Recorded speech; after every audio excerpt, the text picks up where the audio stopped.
Comme chaque matin, Mao Tio vient prendre des nouvelles de ses petites protégées.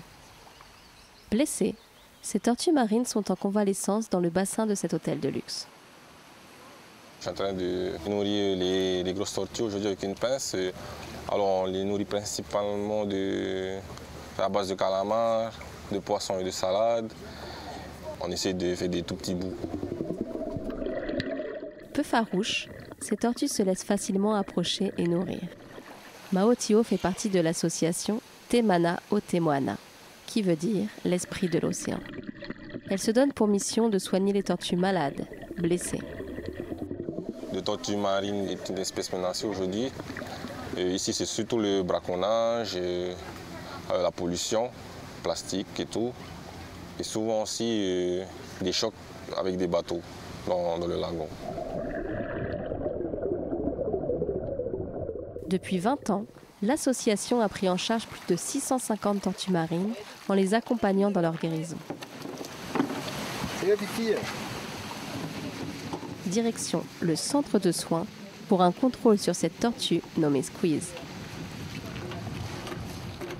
Mais ce matin, l'équipe de soigneurs doit d'abord s'occuper de nouvelles petites arrivantes. Ces bébés tortues sont, une à une, recensées et photographiées. Quota 93. Alors ces petites tortues qu'on appelle des émergentes, elles viennent de l'île de Techaroa. On les a retrouvées dans les nids d'abord, elles étaient bloquées dans les nids par des pierres ou des racines. Et après on les prend, on les ramène ici parce qu'elles ont par exemple des lésions ou elles ont été attaquées par des crabes, ça arrive. On les mesure, on les pèse, il y a les soins à procurer et tout pour voir si elles arrivent à bien nager. Le but final, ce sera de les relâcher dans la nature une fois qu'on voit qu'elles vont bien, d'ici 6 mois, voire 1 an. Vraiment, ça me rend heureux que je me dis que plus tard, les tortues elles seront encore là grâce à mes actions et pour les générations futures surtout. Sur cette espèce de tortue marine, 5 d'entre elles sont aujourd'hui menacées. Il y a donc urgence pour l'association et Hélène Durand, la directrice générale. Comment ça va hein? La différence de couleur entre les deux est incroyable. Je trouve que tu peux bien voir l'évolution des couleurs en fonction de la croissance. C'est pas mal, hein? L'association Te Mana o Te Moana est implantée au cœur d'un hôtel très fréquenté. Hélène Durand espère ainsi sensibiliser touristes et locaux sur les tortues marines en s'appuyant sur le capital sympathie de l'animal. La tortue est un symbole des océans. C'est vrai qu'elle représente un être inoffensif qui est face à tous les dangers qui peuvent être retrouvés dans l'océan et elle a ce rôle un petit peu d'apaisement. Lorsque les gens voient les tortues marines, généralement ils sont émerveillés. Donc émerveillés déjà par la beauté de l'animal, mais aussi par sa façon de bouger. Et généralement, ça déclenche des émotions assez fortes.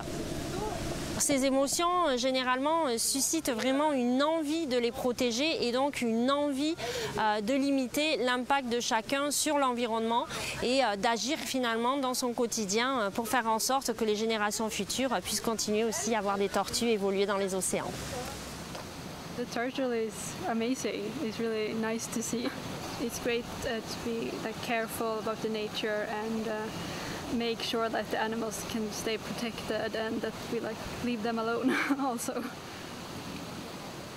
Moi, je pense que les gens s'émerveillent face aux tortues parce que déjà c'est un animal majestueux. C'est un signe de longévité quand même. Une tortue, ça vit presque 100 ans. Moi, j'ai grandi au milieu de l'eau dans les Tuamotu et travailler dans la nature tous les jours auprès des tortues, c'est quelque chose de merveilleux. Alors, rapprochez-vous tout le monde. Ok, ça va? Oui. Super. Afin d'éduquer les nouvelles générations, Lily propose des ateliers de sensibilisation aux écoliers des environs. Celle-ci, elle vit dans la mer et celle-ci, elle vit sur la terre. Très bien. Vous savez jusqu'à quelle vitesse elles peuvent nager, les tortues? Elles peuvent nager jusqu'à 35 km/h. Ouais. L'objectif, c'est vraiment de transmettre aux enfants, aux élèves des connaissances et puis de les sensibiliser sur la protection de l'environnement marin et les animaux qui y vivent, notamment les tortues marines. C'est la plus grande des tortues marines, regarde, c'est celle-ci. la tortue lutte, d'accord? Pour nous les enseignants, c'est vraiment magique. Ça nous permet d'aller plus loin, de donner du sens à des projets qu'on met en place en classe, dans l'exploration du monde. Et ce sont des activités concrètes qui permettent aux élèves de mieux mémoriser les informations qu'on essaye de leur transmettre. Aujourd'hui, grâce aux actions de l'association, plus de 140 000 enfants ont déjà été sensibilisés. Alors, est-ce que vous voyez des tortues par là? Eh bien, il y en a une qui est juste là. Voir l'émerveillement dans leurs yeux, de voir ces petites étincelles qui montrent à quel point ils sont intéressés, passionnés, puis touchés aussi. Donc tout ça, ça me permet de me rendre compte que j'arrive à transmettre une information qui pourra par la suite avoir un plus grand impact sur une plus grande échelle, j'espère. En fait, il ne faut jamais jeter des plastiques, des déchets et aussi des bouteilles d'eau parce que ça pollue la nature. Aussi majestueuse qu'inoffensive, la tortue fait partie intégrante du paysage du Fénois et de son écosystème. L'émerveillement qu'elle suscite nous invite à une prise de conscience collective pour préserver cette biodiversité.